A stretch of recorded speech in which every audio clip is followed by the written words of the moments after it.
What's going on, guys? How's everyone doing today? I'm back here with another video.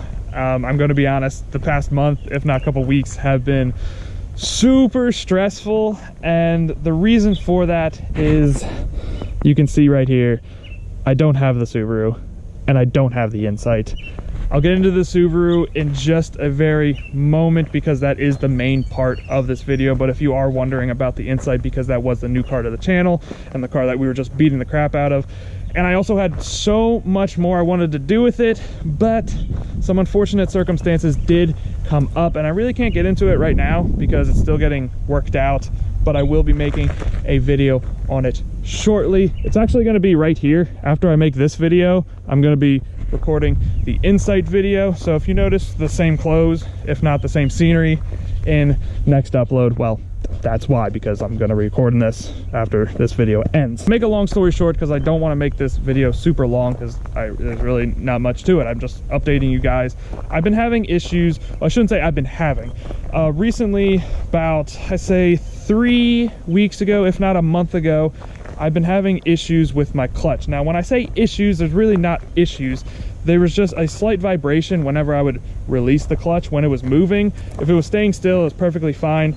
And if I pressed in my clutch maybe, let's say, 1/4 of an inch or give it like 5%, I could feel like grinding on the clutch pedal, which I knew wasn't good. So I figured I'll just run it, whatever. Wasn't a good idea. It didn't go away, but it didn't get worse. So I decided to say the heck with it. I looked under my hood about 2 weeks ago, looked at the slave cylinder, looked at the master cylinder, replaced both of them, bled both of them. But I noticed when I was taking out my slave cylinder that my clutch fork was super loose. And I don't know what happened between the time that I replaced the slave cylinder to it being installed. What basically ended up happening was my clutch fork just completely got stuck. It did not move whatsoever, and that's basically where I was like, heck with it. Went to IAG, made an appointment. I just dropped off my car Saturday, which was the 16th, and they said they could drop my transmission, look at it, the 18th. It is currently Wednesday, which is the 20th, and they've been keeping me up to date. And basically what happened was the throwout bearing went out with my car. So you might be thinking to yourself, well, that's good because it's not the transmission. I don't have to replace the transmission. But with that, if you haven't taken your car to a shop, you won't know that it's extremely expensive. And I usually try to do the work myself because it's so expensive.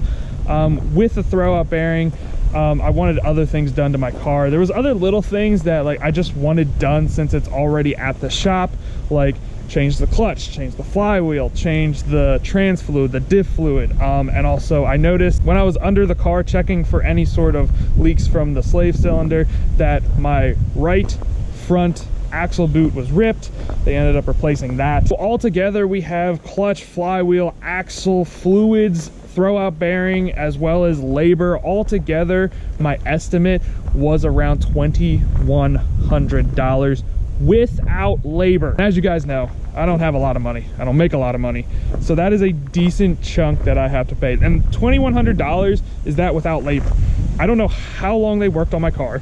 I don't know how much labor is, well, I do know how much labor is going to be, but altogether in my head, I'm looking around maybe $2,800 to $3,300, somewhere in that range, maybe $35 on the upper end, depending on how long it took them to drop the transmission, do everything else. I got a hefty bill on my hands, which is why I haven't been making content, because the Insight was a beater car and it was supposed to be whatever I wanted to do with it, I would just do it. I would just beat the heck out of it, hit it, do whatever. But since the Subaru was down, that was my only car. So I didn't want to beat on the car and risk the Insight being broken, because then I wouldn't have a car.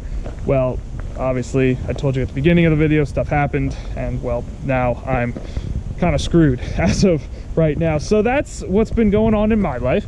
I hope you guys been having a better time than I have, but that's probably going to end it for today's video. I will keep you guys up to date when I do get the car back. I should be getting an email sometime this week, because they already dropped the trans Monday.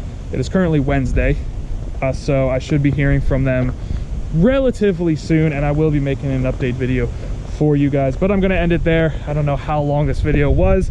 I'm sorry if it was long, but I just wanted to keep you guys up to date with everything that's been going on.